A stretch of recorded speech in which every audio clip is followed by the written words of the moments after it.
Pixar. That's a name many associate with excellence, including myself. They're an animation studio who I believe have the best track record for making great films.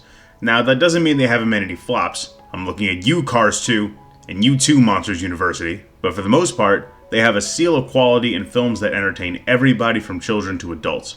So thankfully, with the few lackluster films that they've released, there are 10 other amazing projects. Their latest film, Onward, I believe, is another great addition to the Pixar catalog. The film follows Ian Lightfoot, played by Tom Holland, who lives in a magical world that has now been successfully modernized. It's a lot like our own, but in many obvious ways very different. Ian and his brother Barley, played by Chris Pratt, get a gift from their late father that allows them to see him for an entire day. But something goes wrong halfway through, and now both of them need to go on a quest in order to finish the magical spell. Throughout their adventure, they learn about the value of brotherhood and help bring a little bit more magic back into this magical world. Sounds simple enough, so let's talk about one thing Pixar does well, the characters. I think the characters in this film are done really well. Let's start with our two stars, Ian and Barley. I'm not gonna lie, both started off a bit rocky. Ian seemed like a stereotypical neurotic kid who needed to learn about self-confidence by the end of the movie, and Barley seemed like he was your standard basement-dwelling loser who needed to learn about responsibility. Thankfully, these characters really did get a lot of development. The changes through the two of them also felt really natural. It came off as never anything but genuine, especially the scene where they had the major disagreement with each other. They started out angry, but it never got in the way of their quest, and they solved it like how brothers actually would. Both characters also have a lot of parallels, and they work so incredibly well into the film that when the full picture of their development finally hits you, strange things happen with your eyes that make them start to water. Happy to see, even though they started out generic, they really were able to get distinct personalities out of each of the characters.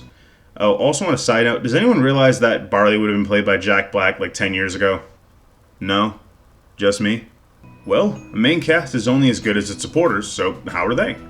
I think they're given a lot of personality. I really like Ian and Barley's mother, Laurel, played by Julia Louis-Dreyfus.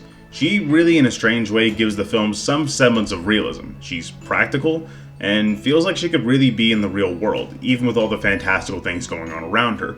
Laurel feels like a real parent, and what more could you ask for? She also has her own little adventure with a manticore, played by Octavia Spencer. The two of them have really great chemistry, and I really would love to see more of them together. Their scenes together have some of the best comedy in the movie, and not to mention, the manticore has one of the most satisfying scenes to watch if you've ever worked in customer service. Then there's Officer Colt Bronco, played by Mel Rodriguez, a centaur who's dating Laurel. While he isn't in the film for very long, he does get some really good physical comedy.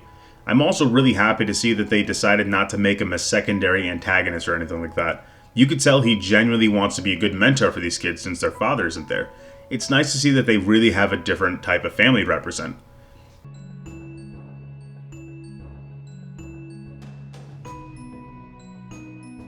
Pixar films have always looked amazing, and I'm happy to see that their animation is just as good as ever.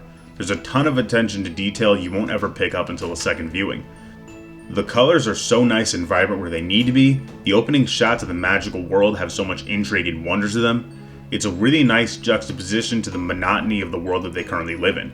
The character designs are also really nice and varied as well. You can tell the animators put a lot of effort into their work, and their love for the fantasy genre is evident. Everything always feels like it's well thought out. Unlike some films, I don't think I forgot about you, Bright.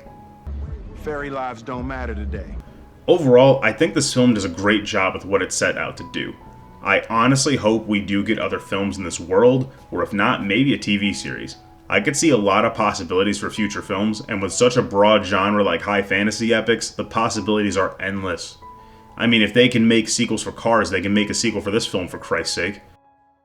So, those are my thoughts. I really recommend that you see it. If you enjoy animated films, scratch that. If you enjoy great films, you'll have a really good time with this.